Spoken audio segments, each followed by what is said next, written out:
Welcome to In Her Voice, a podcast created for women who listen to and live by their deepest wisdom, their inner voice. This was made for you, the woman who feels pulled to more, to lead, to create, to dream, and to be a world changer. My name is Kelly Covert, and I am an inner voice coach. Join me here each week as we explore what it means to reach for your inspired potential, all while honoring your worthiness each and every day.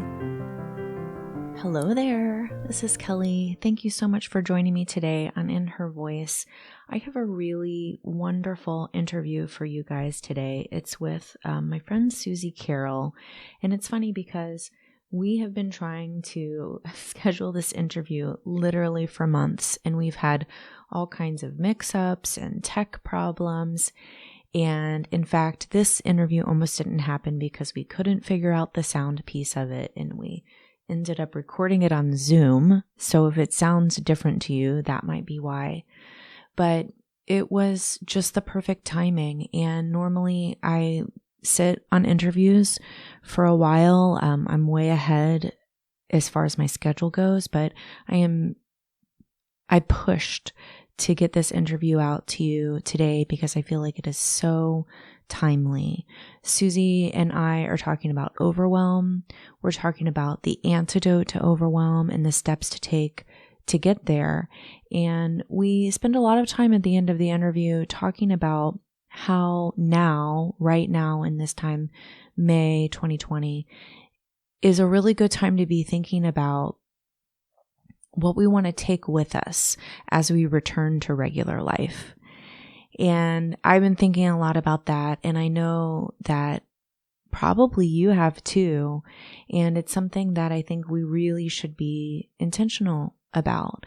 Instead of just rushing back to the same old way we used to be living, really decide and ask your inner voice. What do I want my life to look like? What do I want my life to feel like?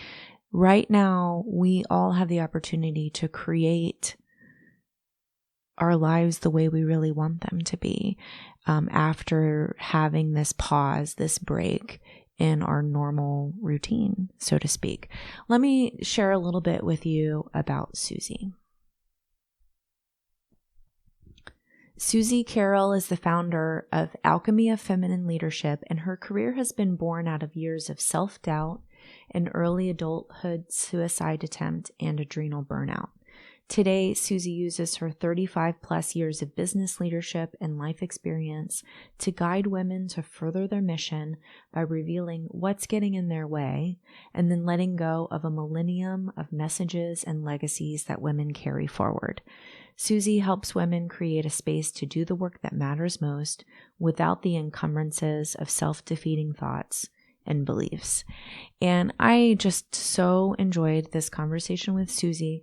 I want to let you know to stay tuned after the interview because I have something that I want to share with you that I'm really excited about, something new that I've never done before. And so definitely listen all the way to the end. Enjoy my conversation with Suzy Carroll. Welcome, Suzy Carroll, to In Her Voice. I'm so excited to finally have you here. How are you? I'm doing really well this morning. Thank you. Good. We were talking before we got on, and we think that this is going to be the most amazing, juicy conversation ever because it's taken us literally months to finally get together.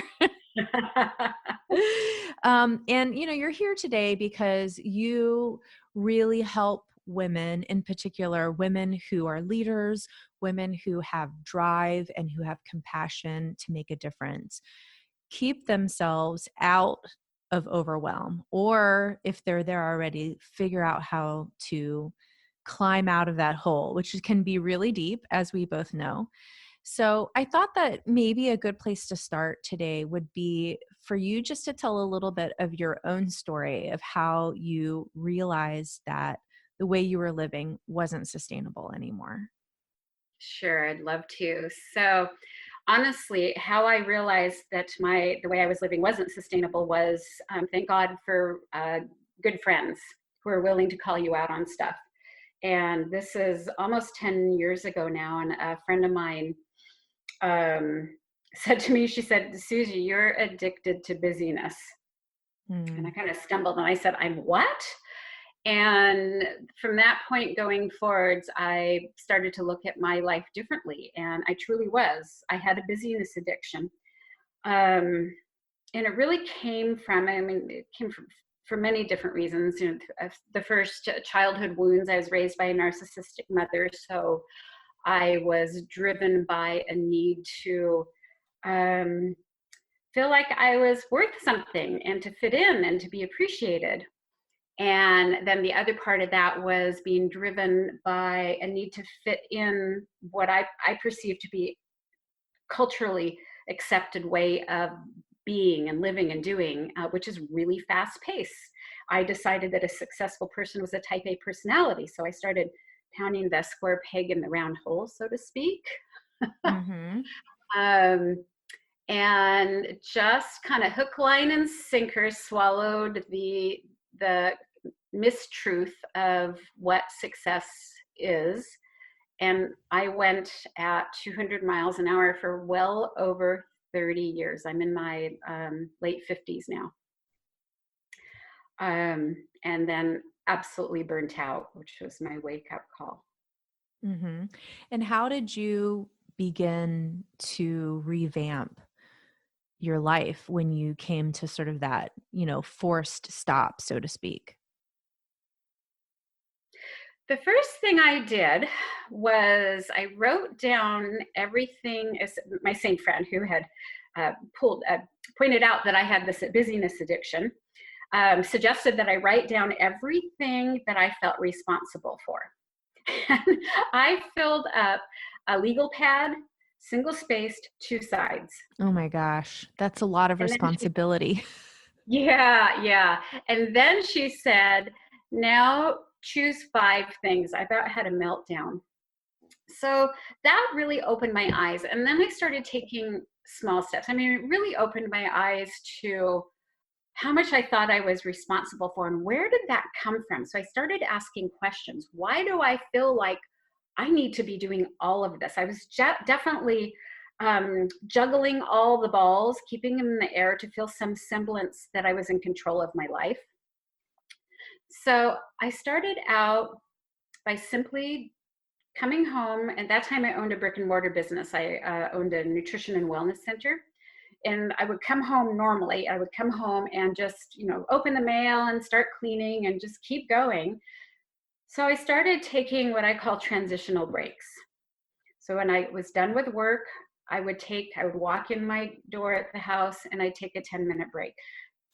That was just the initial training ground to have some pauses in my day. That was my first step. And then my second, probably, I think this is probably the most powerful thing I did. And it'll sound so simple, but I had really essentially trained my parasympathetic nervous system to be firing all the time. And I'm sure you hear this in your work, and I definitely do working with women, is that when they even have open space to sit down and pause, that they feel agitated. Mm-hmm. So yeah, so my first step was, I called it taking 10. And it was not meditation because there's so many, especially for women, we have the bar set so high, and a lot of us are, we have perfectionist challenges. So I just called it taking 10, and I would sit on the sofa in the morning, get up a little bit earlier, and I'd set my timer for 10 minutes, but I had a pad of paper next to me.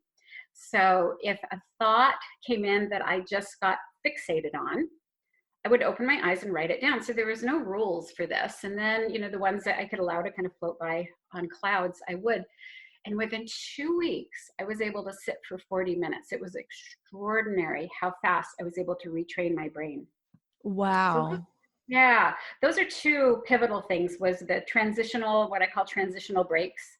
And today I do them all the time. Like after this call, I'll take a transitional break. It's just shifting from each project or what I'm focusing on and allowing myself some transition time. Mm-hmm. I love that. I actually schedule those in my calendar. They're called buffers in Mm-hmm. my calendar, but it's the same idea. And, I want to ask a question because I don't know that very many women would actually confess this, but I will be the person willing to confess it for everyone who might be afraid to. I feel like, and this is something I continue to practice, but I feel sometimes afraid that if I stop, I won't start again. Mm. That what keeps me going is all of the things that keep me going.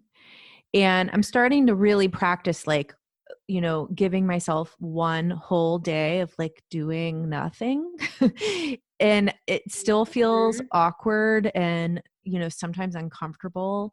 And I think what's scary to me about it, and I think a lot of people would relate to this, is the idea that like feeling like how easy it would be just to like never get up again. Yeah. Yeah. Oh, I so hear what you're saying. And, a couple of things popped into my mind about that. One of the first things is knowing our own energetic rhythm is really important.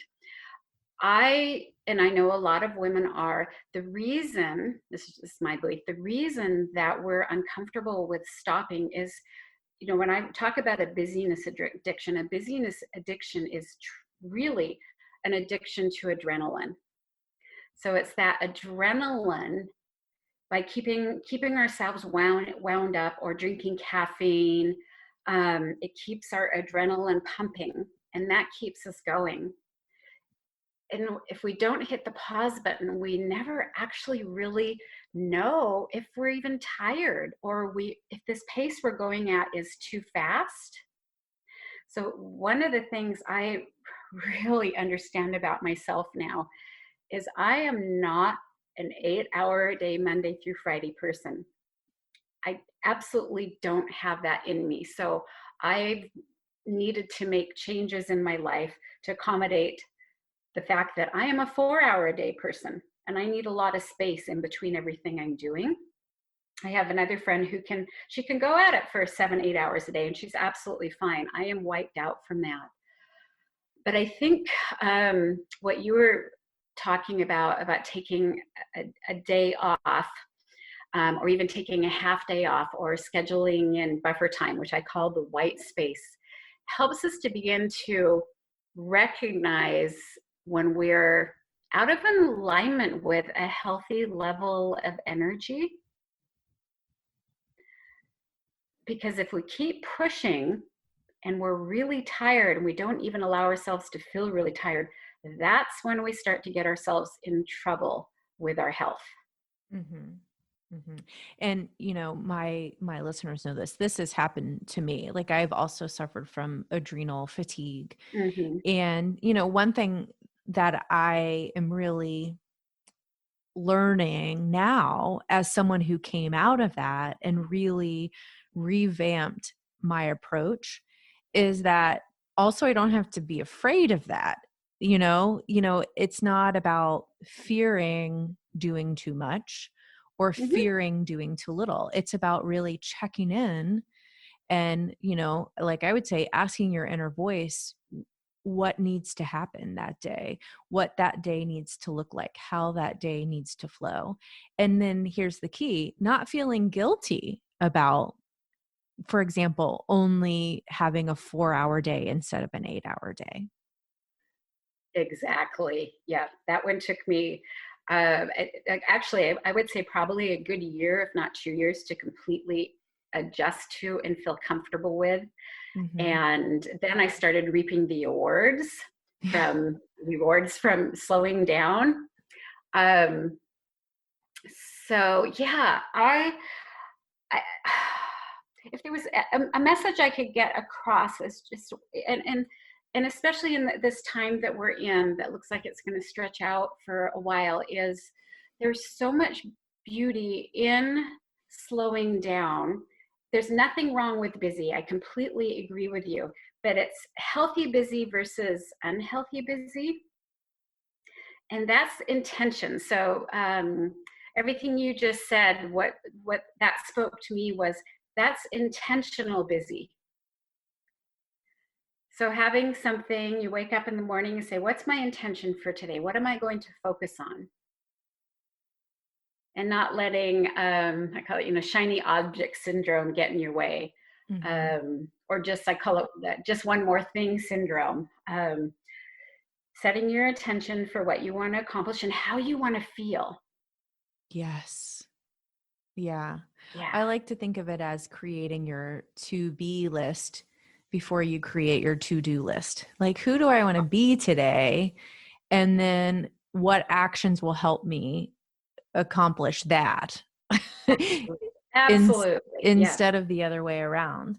So, Mm-hmm. there are a lot of entrepreneurs who listen to this podcast, and then there are a lot of women who still work a regular 9 to 5 corporate type of job. Mm-hmm.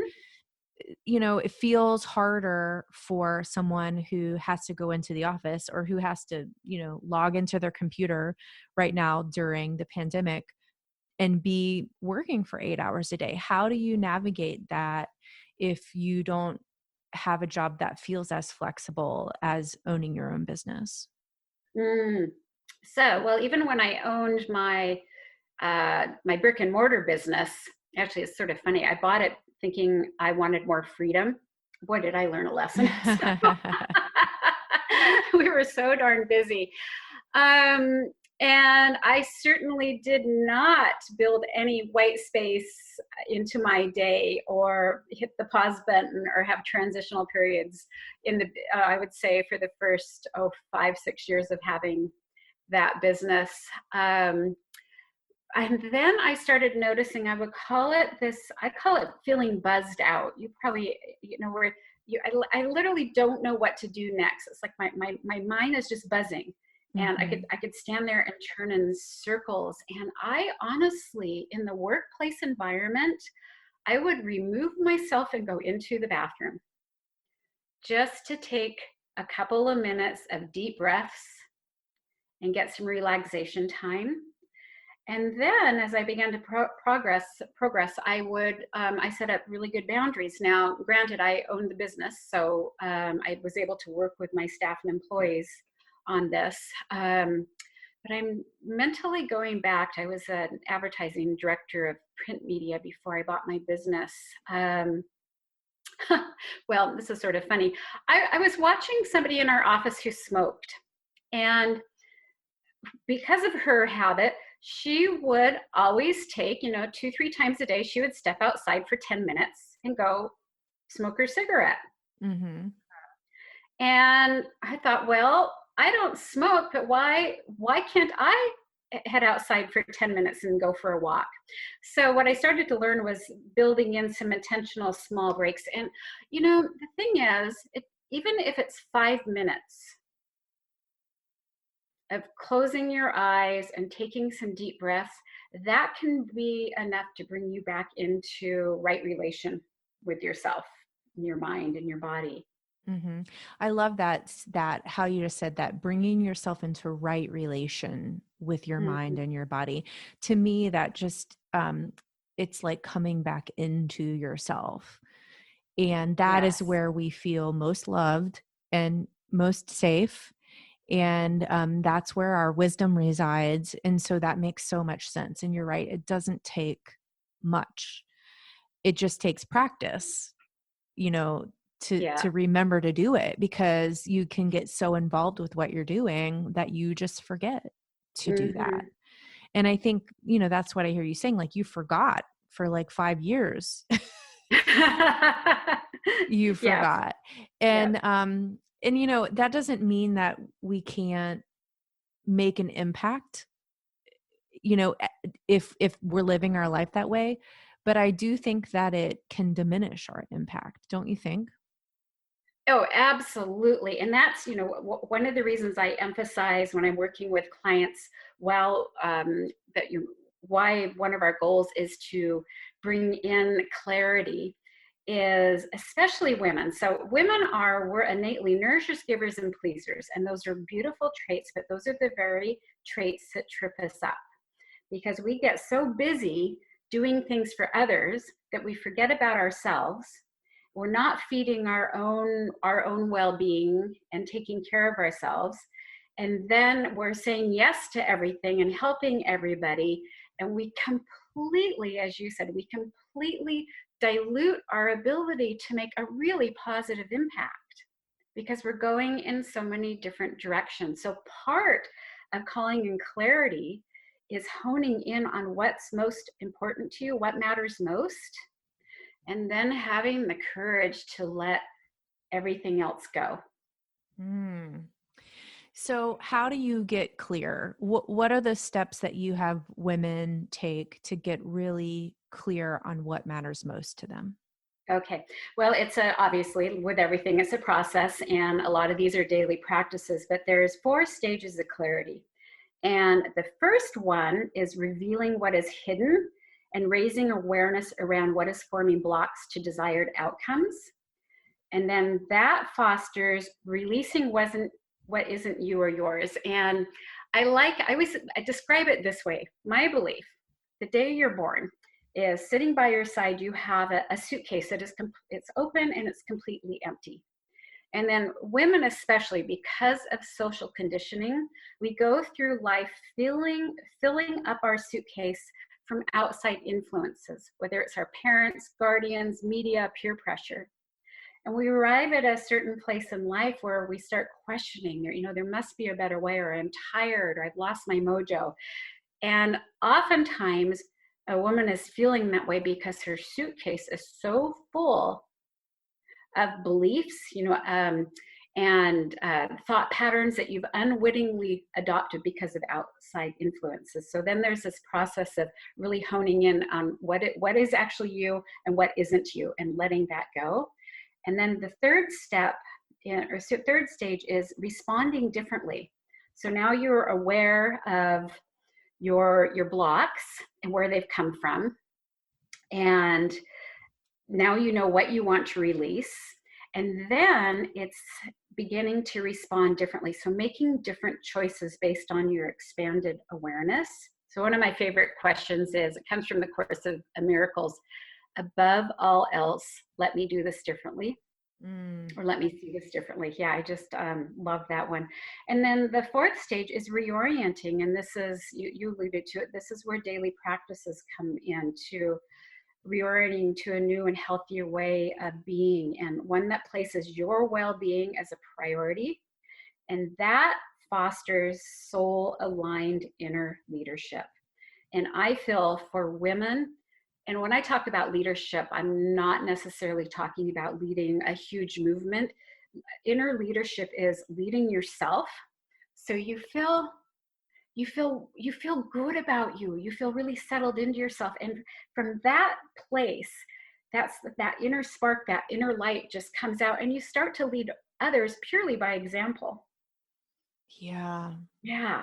That is so good. And what really sparked when you said that soul aligned inner leadership, I love those words together, is that going back to your story about how you were doing everything that you thought Oh, you should be doing to be successful.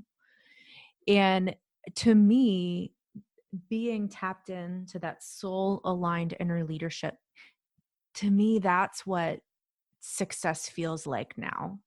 Like I have a successful day when I have listened to my inner voice. yes.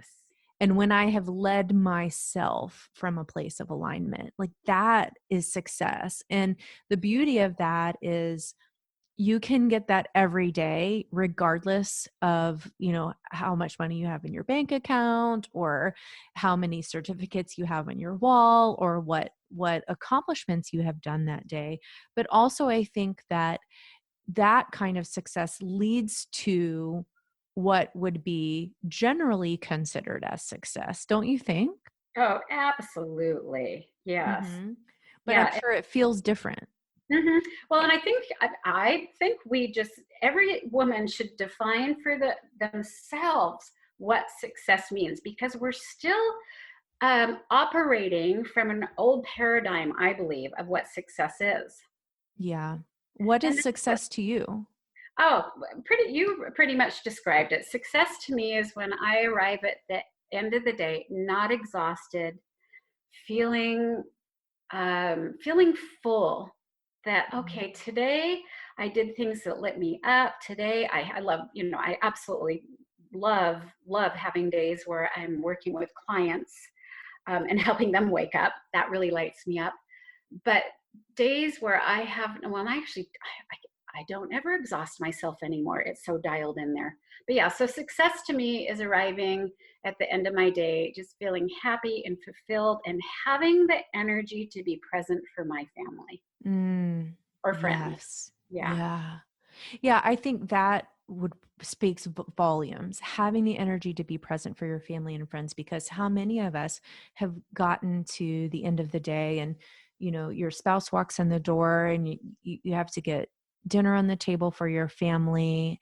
And you just feel like you just want to like go to bed and be done with it all.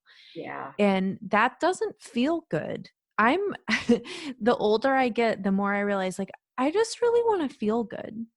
Yes. I want to do the things that help me feel the way that I want to feel. And the interesting thing about that is those practices don't always feel good, True. but they help me feel good. Mm-hmm. Those So practices are unfamiliar. yeah. So talk to us about how to get through the uncomfortableness of and I really like this, of responding differently. I think Mm. that's uncomfortable. You know, one of the most powerful things a person can do is to determine what your unmet need is. Ooh. Yeah, so my unmet need was to be appreciated. And that drove me. That's where all my yesing came from, because I was saying yes to everybody and helping out everybody, because that was how I got my fix to feel appreciated. Mm-hmm. When I turned that back at myself and began to appreciate myself, to really look at, even just talking about this, Kelly, 20 years ago, I couldn't have found a single thing about myself that I would have said, I'm really good at this. And now I can find a whole long list. Mm-hmm. And but knowing what my unmet need was, and that really opened my eyes to how I was misdirecting my own life and pushing myself in areas that I didn't need to push. And then, of course, guilt comes into that, learning how to release yourself from guilt, learning to say no, and understanding that people will still like you. Some won't, but if they don't, then maybe you don't really want them in your life anyways. One of the biggest things I learned was 8 years ago now. And I still remember where I was sitting and the person who said it to me. And she said, everything that comes after I should is a lie. Oh, so good. Isn't that good? You know what I Yes. heard about the should monster and shoulding, but until it was put in that context, and I grabbed that and ran with it. And that is so dialed into my life. I mean, there's not a day that I do not hear myself say, oh, I just heard myself say I should. Well, what is it that I want to do? Yeah. Yeah. This is a lesson that I have had to learn many times. And I imagine I will continue to learn it over and over again, because our life's journey is never complete. But someone said to me, when you say I should, that means you're not choosing. Ah, And one of my, core values is freedom. And I was like, oh my gosh, no wonder it doesn't feel good to me. yeah. It goes against what I most believe in, that I want to choose, that I want to be free to live my life the way I want to live it. And when I should, I'm taking all of my choice away. And I'm the person that's doing that to me. Exactly. And what you just said about freedom. So freedom, I feel, is misunderstood. when people say, oh, I want to be free, it's, often with, well, I want to be able to travel, and I want to be able to go and do whatever I want to do. And freedom, real freedom to me, is when you liberate yourself from those emotional encumbrances. Mm. And you just touched on some of the ways you begin to liberate yourself from these blocks is choice. Yeah. Making choices about your day. So I have it stuck on my laptop, and I look at it every day, and it's these questions I ask myself: what's my intention? What's my objective? What lights me up? I love that. And that's how I travel through my day. Mm-hmm. So we're recording this right now on May 12th. So we're about, me personally, 9 weeks in to the pandemic. And I know both of us are still at home. And just this morning, I woke up around 6 and I laid in bed for an hour reading, which is like a dream come true. And then I got up and I did a Peloton workout on my bike with my best friend for Oh, 30 fun. minutes. And then I went for an hour walk with my dog in the sunshine. And I got home and it was about 9 o'clock, and I woke my boys up, and, we got going with the day. And I sort of thought to myself, wow, I could really get used to this. And Yeah, it made me realize that now is the time for me to decide what I want my life to look like when things go back to quote unquote normal. exactly. Yeah. So And this is, oh, yeah, well, sorry. I was just going to say, I wonder, like, what advice can you give us right now as we sort of start to gear up to go back to work or to go back to our normal life? Like, there's no requirement that's being put on us that says it has to be the same as it was before. Exactly. So I'm hearing this from a lot of women. Someone last week said to me, I am never going back to the pace I was at. So right now you have been given this gift of time. And this is, I was talking about the 4 stages of clarity: reveal, release, respond, reorient.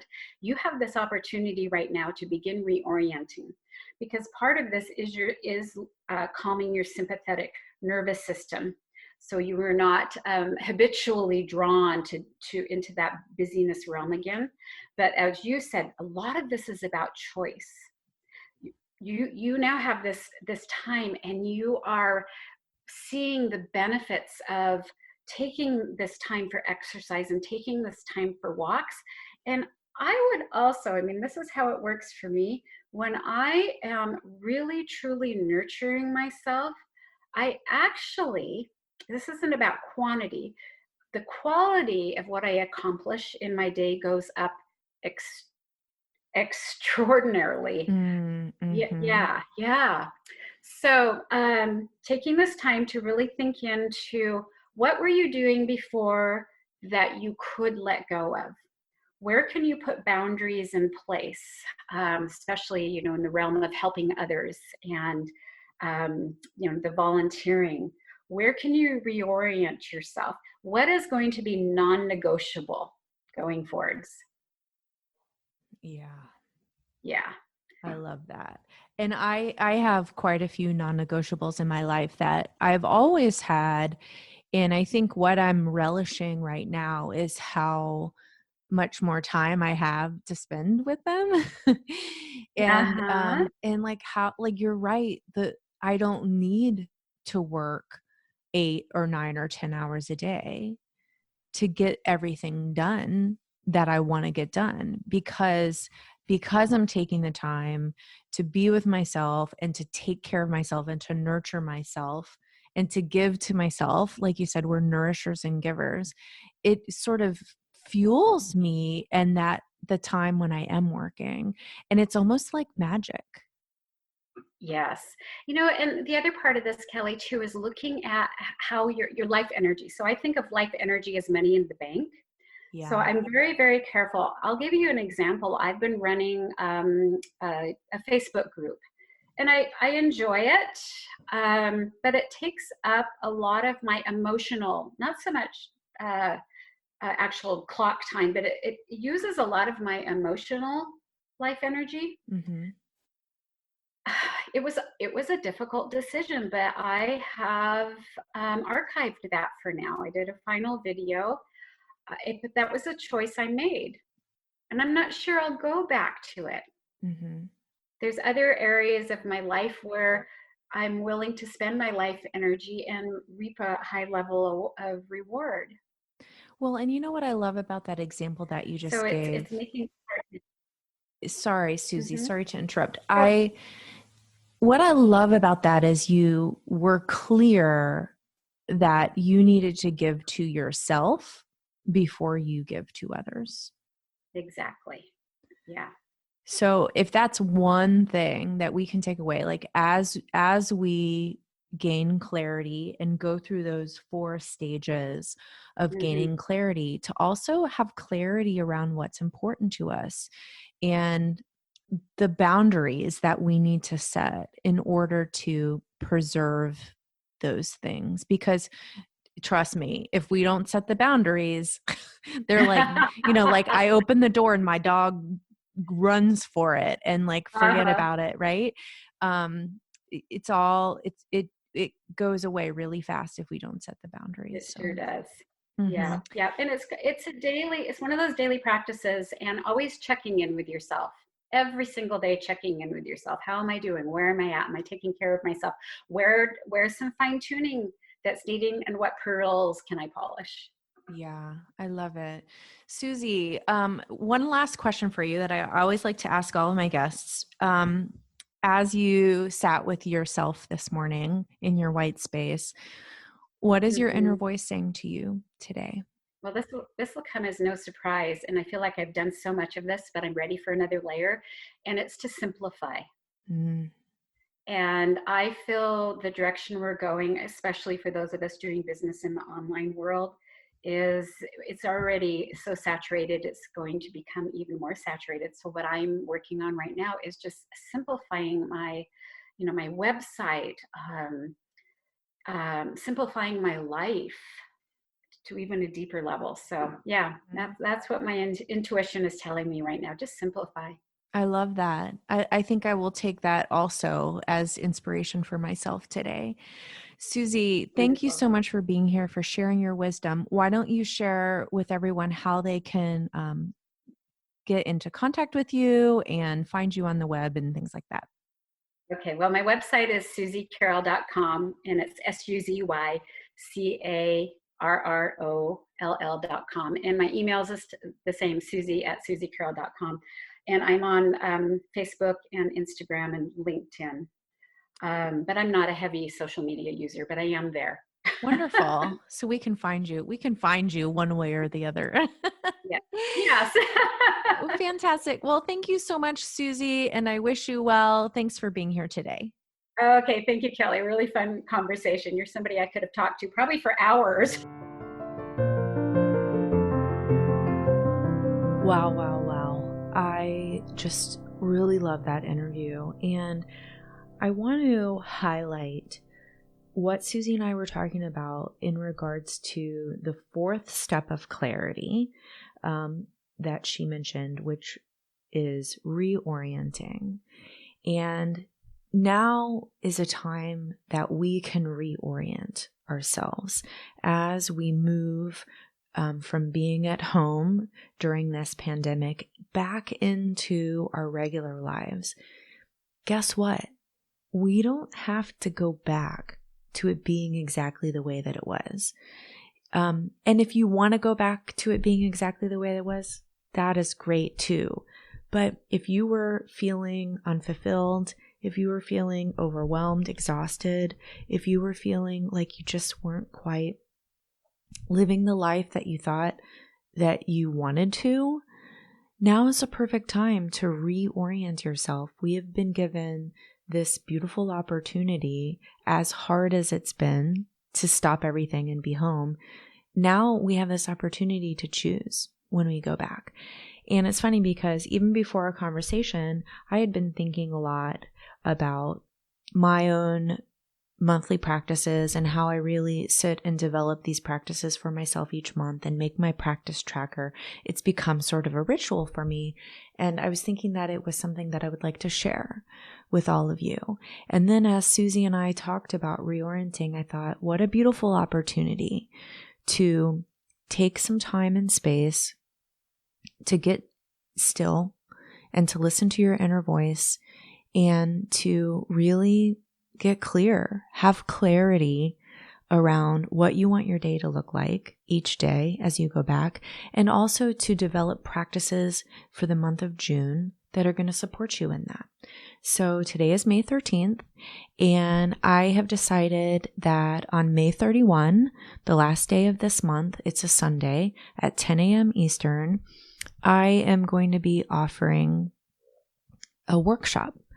And in this workshop, we are going to do some journaling prompts. We're going to do some meditating. We're going to get really clear on what we want to take forward into June and what kinds of practices we need daily to support us in that. And this is really about desire. It's about feeling the way that you want to feel. It's about prioritizing your needs. And so we're going to do that. And then in the second part of the workshop, we're going to create a practice tracker together. And the reason that I wanted to do this is because I think it's something that it's one of those things like you see other people doing it and you're like, oh, that's such a good idea. I should do that. And then you don't really do it because you haven't set aside the time to do that and because it's not in your routine. So this is an opportunity for you to take 90 minutes out of your day on a Sunday to come together with women who are like you, women who want more in their lives, women who want to live aligned with their inner voice, and get still and listen and then create something that is uniquely yours that you can use for the entire month of June. So this is going to be May 31st at 10 a.m. Eastern. I'd love for you to join me. If you are interested in signing up, it's going to be on Zoom, so you can come from anywhere you are, and you can register for my workshop at kellycovert.com/practices. And I really hope that you will give this to yourself. And I think that it's going to be a beautiful time that we can be together. So again, that's kellycovert.com/practices. And I will put that in the show notes. And I will also put that in my profile over on Instagram at Kelly J. Covert. So if that's where you connect with me, you can also sign up there. Remember, as we return to regular life, you are the decider of your actions. You get to choose what you're going to do, and more importantly, who you are going to be every single day. You get to believe what you want to believe. And one thing that I know is true from deep down inside of me is that you are worthy.